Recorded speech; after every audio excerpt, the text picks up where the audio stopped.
Hey guys, how's it going? The Anthem VIP demo has come to a close and I thought I'd go over my initial impressions on it.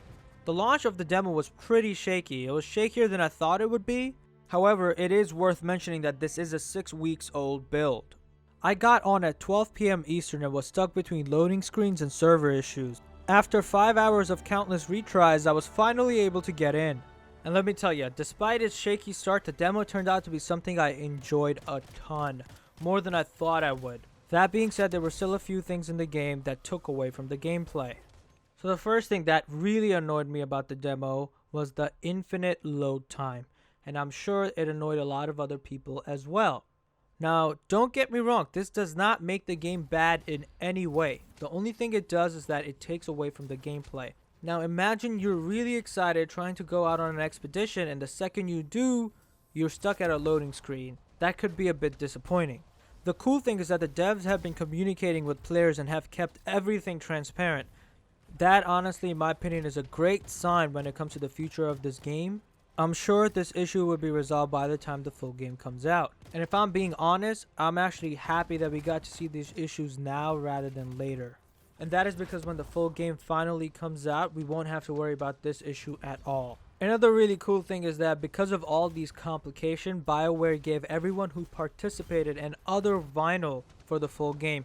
So instead of just getting one vinyl now, you get two. This is what it looks like if you guys are wondering. They didn't stop there. As a thank you, all 4 javelins were made available to play with for the players who played this weekend.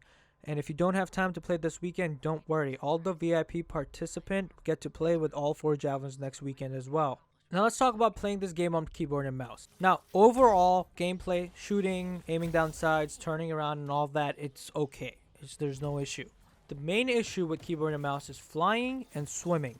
There's also a little bit of stuff in the menus, but I could talk about that later. Flying on keyboard and mouse is something that definitely takes time to get used to. I've heard on controller it is much easier to fly than it is on keyboard and mouse, and it makes sense. It's very easy to make a 180 without wanting to make a 180 on keyboard and mouse. It definitely still needs work, but not as much as swimming. Swimming 100% needs help. Swimming on keyboard and mouse is very sensitive. One wrong move and you can find yourself swimming into a wall, making it very difficult for you to turn. During the swimming part in the Stronghold, I saw people just swimming into a wall because it was very difficult to control everything. And I'm not trying to bash on this game whatsoever. I'm just trying to say that these are a few things that need help, and hopefully somebody will fix these before the full launch. Now, despite all the issues, I gotta tell you, I loved the demo. The gameplay overall feels super smooth to me. Sure, there are some bugs in the game, things like enemies disappearing, but they aren't game breaking. The gunplay in the game is really interesting. It's not just a point and shoot over the third person perspective, but the guns actually have recoil that you need to control.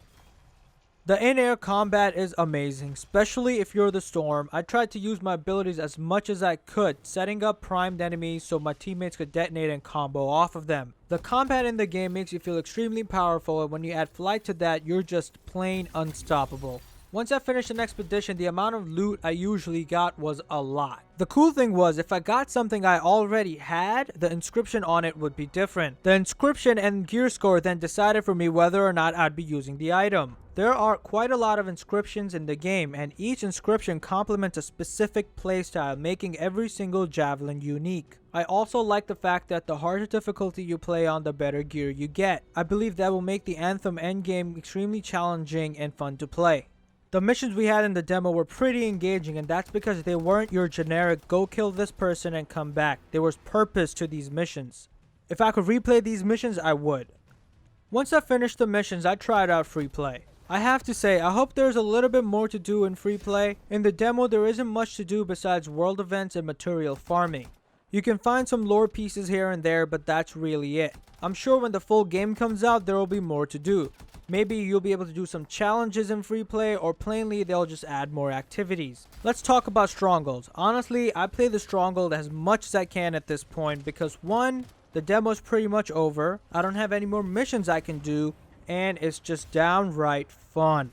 The Stronghold takes on average about 40 minutes to finish. It gives you better loot and higher chances of better drops. It can get pretty difficult in the Stronghold. I found myself being down many times. There were times my entire team was down and I was the only one up, and I felt really cool being the hero repairing them all. these kind of activities have amazing replay value because 1, you get really good loot in there, and 2, it's just really fun. And the higher in difficulty you go, the better loot you get. Loadouts are another awesome thing about Anthem. Because of loadouts, I went into a stronghold with a different playstyle every time. Each time I played that stronghold, I was doing something different. And I think that will add a lot of replay value to the game because there are so many ways to play it. Are you getting bored? Switch your loadout. If that's not enough, switch your javelin. Each javelin is extremely different. You may be familiar with the mission, but the new javelin will definitely keep you engaged in the game. And that sums up my quick impression on the game. I really have high hopes for this game. Anthem is really fun as it is, but once all the little bugs have been taken care of, it'll only get better.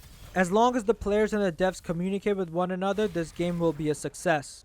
If you enjoyed the video, a like would be much appreciated. If you have any questions about Anthem, leave them to me down below. Want to stick around for more Anthem content? Hit that subscribe button.